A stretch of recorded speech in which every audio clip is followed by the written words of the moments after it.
Hello everyone and welcome back to the 5th episode of Academic Writing for B1. In this episode we are going to talk about chapter 3.2. Our main focus is on supporting sentences and concluding sentences. So let's dive right in.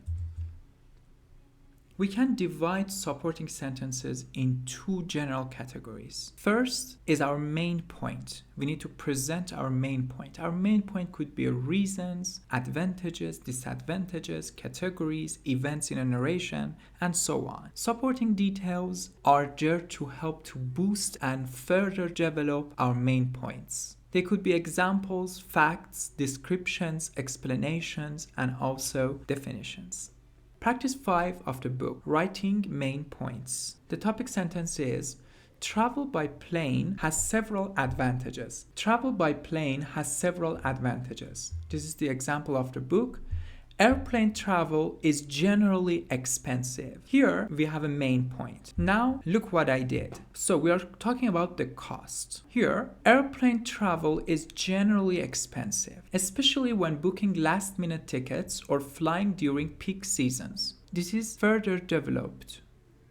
Another example, despite the actual flight time being short, the overall travel process, including security checks, boarding, and potential delays, can be quite time-consuming. Another example, air travel significantly contributes to carbon emissions and environmental pollution, making it less eco-friendly compared to other modes of transportation.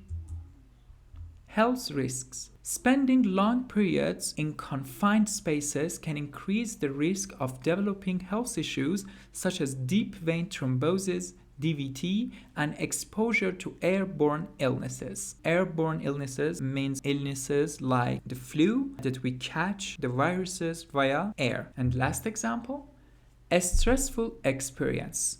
Navigating large airports, dealing with security procedures, and potential flight delays can add a stress to the travel experience.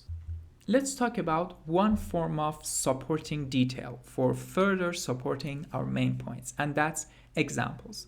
Examples and explanations are a really easy way that we're going to effectively support our main point. We use examples from our own knowledge and experience to illustrate a topic or main point. It is effective because we could be specific with it, and also it helps the reader to visualize if we use good form of examples. A good example will make our point memorable, which is a bonus.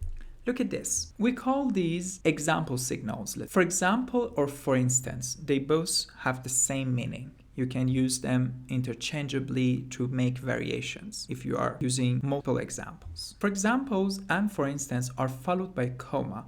And it is important to note that after, for example, with comma or for instance with comma, we need to have complete sentences. Look at this. For example, planting a community garden is a great way to meet people and relieve stress. The second example, for instance, when volunteers help children learn to read, they feel wonderful about what they have achieved. Such as, when we are using such as, directly after it, we don't use comma. And also, after such as, we don't have complete sentences. We could have nouns, prepositional phrases, or something else, but they are not complete sentences. Look at the example. Individuals with hobbies, such as photography, travel, and music, develop new talents. So, right after such as, right after, we do not use comma. Why we are using comma here, photography, travel, and music? Because they are series of 3. For series of 3 or more, we use comma. Here's a practice. Practice 6, using example signals. A must-see city. London has many great tourist attractions. For example, most tourists stop at Westminster Abbey, a famous church where English kings and queens are crowned and where Prince William married Catherine Middle. Westminster Abbey is the burial place of famous people. So, here we need to use an example signal here.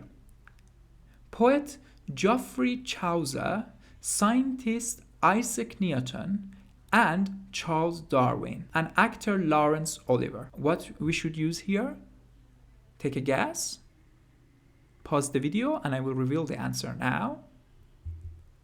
Such as, you're correct. Tourists also like to catch a glimpse of royal life while in London. So we need to use here another example signal. They can watch the changing of the guard at Buckingham Palace, or they can tour the Tower of London, where the British crown jewels are kept.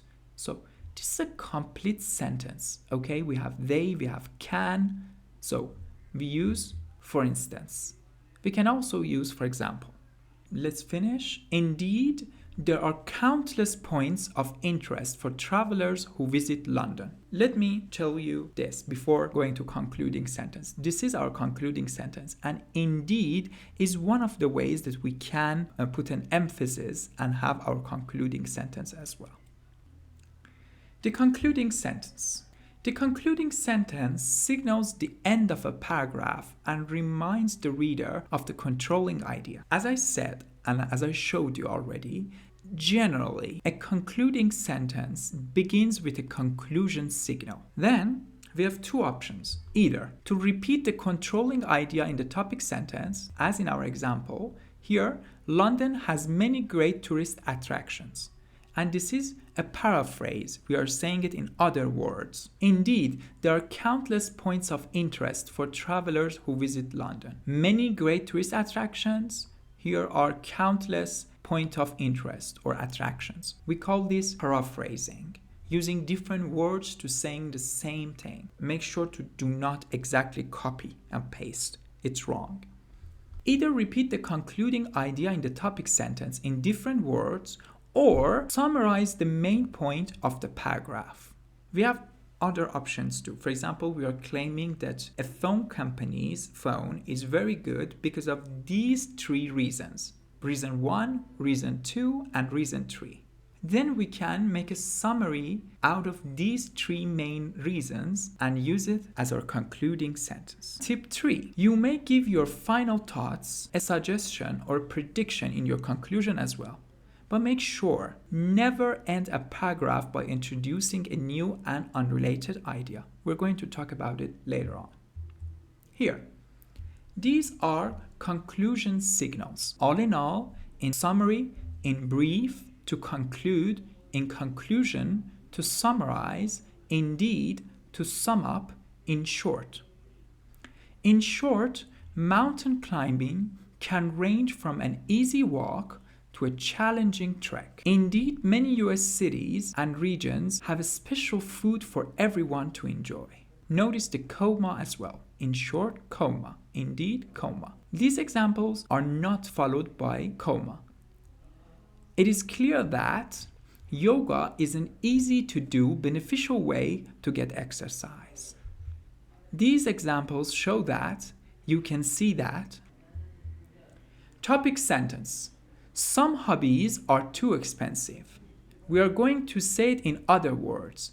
Indeed, most people simply do not have enough money for certain pastimes. We call hobbies pastimes. Too expensive, do not have enough money, so we are paraphrasing it in. Concluding sentence. This is when we are listing our main points. In short, only the very wealthiest of people can afford to be serious collectors of coins, old cars, and art. And lastly, do not add a relevant idea. In conclusion, becoming a collector offers a great deal of enjoyment. In conclusion, consider the cost before beginning a new hobby. This was unrelated to our topic, which was talking about being a collector. Thank you for your time. Please share and subscribe to RoboRadiology channel. I'll see you in the next video.